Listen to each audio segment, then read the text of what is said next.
Hey everyone, it's Dr. Ko here, and I wanted to give you a quick update on the clinic and what's been going on for me. I'm not in the office, it is currently closed at my home office, and it's been hard, this whole process. Our clinic is damaged. It was roughly 150 feet away from the car bomb explosion that occurred on May 17th, 2025 at 10:48 a.m. Actually, I know because we have security footage of the door exploding wide open. But it's been a challenging process throughout this time. And I wanted to make this video to update you, number one, and number two, share some of the tools that I've been using personally. So the update is currently closed, not seeing any patients. Clinic is damaged and not a safe place right now. And this means we're in the process of looking for another potential option in the future, and that is uncertain for the time being. Because of that uncertainty, I think that's stressful because we don't know what's going to happen and what's next and what about this and that. And I know that my brain resources are really being used to try to figure everything out. Like I want to know and have answers, and it takes time, and it's hard to sit in uncertainty. It really is. But I guess everything is uncertain. Like I never knew a bomb was gonna go off in Palm Springs, of all places. I'm grateful that no one was present in our office or in the building that I'm at, although we were the closest location to it. No one was there that day, so I'm incredibly grateful for that.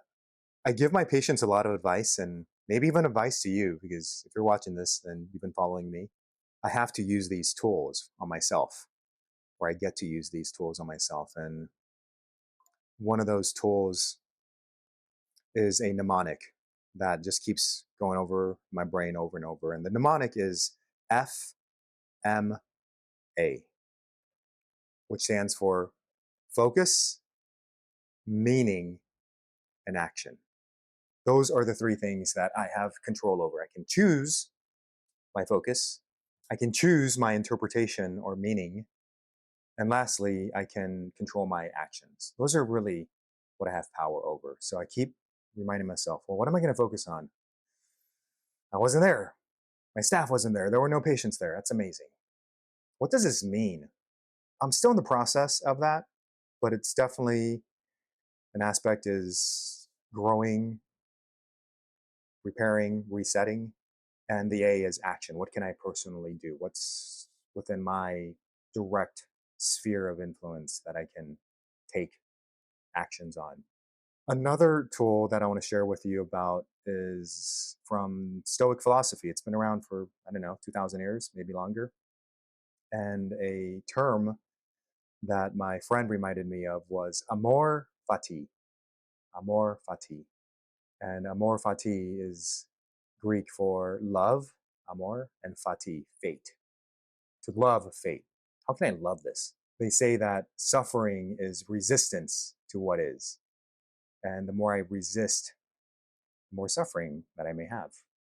And so coming to terms with acceptance, not necessarily like giving up, but just accepting what is. It's a very subtle difference, but acceptance and to love it. And it can be hard. These are all just practices and tools that I try using to see if it can help me. The last thing I'll share with you is another tool that I got from looking at my shrimp in the aquarium. I have like these really tiny little shrimp. They're called cherry shrimp. They're really cute. And what I noticed with these shrimp is that they will every, I don't know, 1, 2, 3 weeks or so, they'll like molt their shell and we'll see like this empty ghost shell that's floating around. And thinking about it from the perspective of a shrimp, it doesn't really want to let go of that shell because it becomes vulnerable. It has to grow a new shell, and it's not a necessarily a desired goal. It's not wanting to that because it's vulnerable. But why does it do it? Why does this shrimp? molt its shell. And the reason is it's growing underneath of that shell. And it's an exoskeleton, meaning it's really hard. So it's just growing and growing and growing, and that shell stays the same size. And so at a certain point in time, it needs to let go of that shell. And it's uncomfortable, it's scary. And the only thing that's making it molted is the pain and discomfort of being stuck inside of the shell while it's growing internally. External shell stays the same. And I think about where I'm at and the discomfort that I'm in. I do know and appreciate that it's forcing me to grow,